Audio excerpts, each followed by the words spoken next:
इतिहास था, जो पुराना भारत का, प्राचीन भारत का जो इतिहास था, जो शस्त्र थे, जो अस्त्र थे, वो गणेशपुर के इसी गांव में मिले थे। और यही वो खेत है जिस खेत में वो अस्त्र मिले थे। इसके अगर अगल बगल के अगर आप खेत देखेंगे तो उन सब जगह आपको हरियाली दिखेगी, लेकिन इस खेत में जब आप आएंगे तो इस खेत में आपको ये दिखेगा कि यहाँ पर ऐसा लग रहा है जैसे वर्षों से फसल नहीं हुई।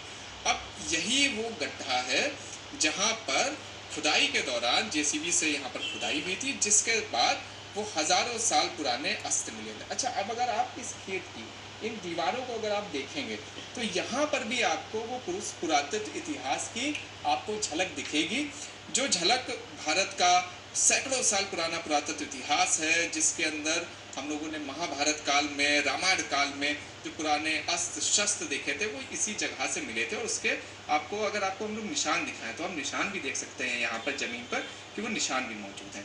अब इसी गांव के रहने वाले उद्देश्य सर आप बताइए कि अंदर क्या क्या मिला था, यहाँ पे क्या हुआ था? यहाँ पर भाई कुछ तलवारें थी, कुछ कटारी भी थी, और मौजूद आपका मछली नुमा आकृति दो निकली थी।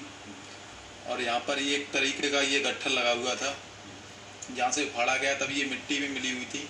जब इनको सफाई किया तो इसमें पीतल और आपका तांबे जैसी चमक निकली। इस दौरान मैं तो मौके पे ही था यहाँ।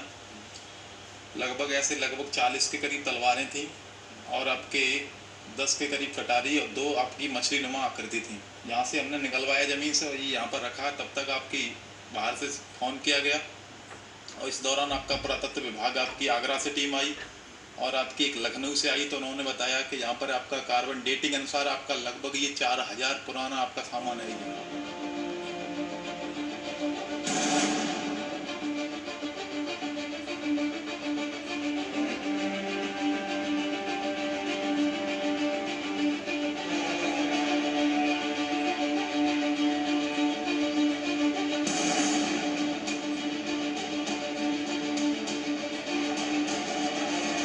बगल में आपका 2 गड्ढे किए थे तो वहाँ पर मिट्टी की नुमा आपकी जो कुम्हार आपका घड़ा बनाता है वो आपके घुलू टाइप दो और आपके कुल्हड़ टाइप काफ़ी यहाँ औजार भी निकले हैं वैसे मिट्टी के।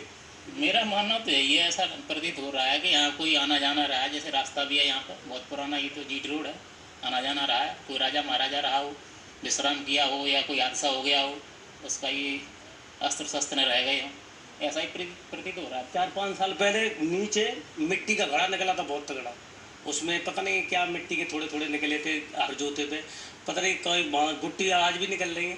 तो पता नहीं गणेशपुरा में क्या होता होगा पहले, तो हम लोग को क्या पता भाई। आप लोग भी मतलब एक तरह से जानना चाहते हैं कि क्या था इसका? हाँ, क्या था? इस खेत में मट्टी पहले से 1 साल से खुद रही है, बम्बा की तरफ खुद रही थी, तो ट्रैक्टर से भरी जा रही थी। फिर खेत एक तार करने के लिए गए जेसीबी, तो रात भर चला ट्रैक्टर, तो सुबह वो बंद हो गए। एक खुंचा मारा वहाँ पे, बेतरेत ने मिली तलवारें थी। यहाँ से काफ़ी लोग उठा भी ले गए, गांव के कुछ लोग घर ले गए। हम पुलिस आई, उनको दे दिया मैंने। फिर गांव से भी सब मिल गई यहाँ पे। फिर इसकी जांच चली, देख ली, तो टीम आई तत्व विभाग की की टीम कम से कम 6-7 दिन 8 दिन चेकिंग वगैरह पर करती रही। खेत ऊंचा था, एक तार करवाने के चक्कर में पहले मट्टी उठवाई ट्रैक्टर से, तो फिर जो वहाँ पर गड्ढा कर दिया जाएगा। अच्छा, ये लोग बताते कि लोग ऊंचा था जिसकी वजह से पानी नहीं आता था, उस वजह से खुदाई करवाई, प्लान करवाई। और मतलब क्या क्या दिक्कत होती थी सिंचाई वगैरह के अलावा? और कोई दिक्कत नहीं, फसल ऊपर होती नहीं थी। अच्छा, खेत नहल हैं सब, इसमें पानी नहीं रुकता था, उस वजह से खुदाई करवाई। इस खेत के बगल में ये यहाँ पर सरकारी नहर जा रही है। अब क्योंकि खेत ऊंचाई पर था तो उसकी वजह से यहाँ तक, इस खेत तक ये पानी नहीं पहुँचता था, जिसकी वजह से सिंचाई में दिक्कतें आती थी। तो उसी वजह से ये जो खेत था, इस खेत को समतल करने के लिए और जो इसका लेवल था उसको कम करने के लिए यहाँ पर खुदाई शुरू करी गई थी।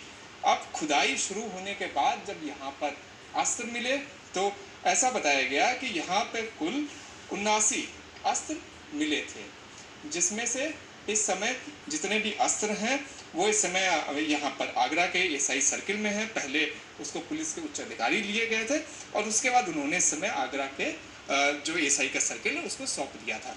ये पूरी तस्वीर है इस खेत की। जब आप इस खेत को पूरी तरह से देखेंगे तो ये खेत आपको पूरी तरह से बंजर दिखेगा। कोई ऐसा ऐसा भी मतलब पूरी तरह से प्रतीत हुआ कि एक साल से यहाँ पर कोई भी फसल नहीं उगाएगी, जबकि जो अगल बगल के खेत है उसमें आपको फसलें भी दिखेंगी। तो इस भारत का ये जो पुरातत्व इतिहास इस गणेशपुर के खेत में मिला था, उसके पर्दे के पीछे की ये असल कहानी थी जिसकी वजह से ये इतिहास मिल पाया। रीज़न है, ये ताम्रपाषाण कालिक संस्कृति का क्षेत्र है, इसलिए इस तरह के कॉपर होल्स मिलना या कॉपर के वीपन्स का होल्स मिलना, ये अलग बात है कि ये मैनपुरी के गणेशपुर गांव से जो अभी होल्ड मिला है, ये अब तक का कॉपर में मिला हुआ सबसे बड़ा होल्ड है। एक बड़ी उपलब्धि है अगर मैं पुरातत्व की दृष्टि से, पुरातात्विक दृष्टि से देखूं तो ये बड़ी उन्नत सभ्यता और संस्कृति का द्योतन करता है, उसको दिखाता है। और महाभारत काल के अगर हम, कई बार ये लगता है कि डेटिंग को लेके उस डिबेट में हम ना पड़ें, अभी उस पर लगातार पिछले कई दशकों से काम हो रहा है और लगातार वो डेटिंग पीछे खिसक रही है। लेकिन अभी सिनौली के एक्सकेवेशन के बाद, सिनौली के जो बागपत जिले में सिनौली का एक्सकेवेशन हुआ, उसने पूरे भारतीय इतिहास की कई मान्यताओं की दिशा ही मोड़ दी है या उसको ठीक कर दिया है। मैं ये कहूँगा बहुत सारे ऐसे तथ्य जो सर के बल खड़े किए जाने का प्रयास किया जा रहा था, उसको उसने पैर के बल खड़ा कर दिया है। तो एक बड़ी उपलब्धि है, जो पूरा जो ये अचीवमेंट है, जो ये प्राप्ति है, ये हमको एक उन्नत सभ्यता और संस्कृति को दिखाता हुआ दिखाई दे रहा है हमको।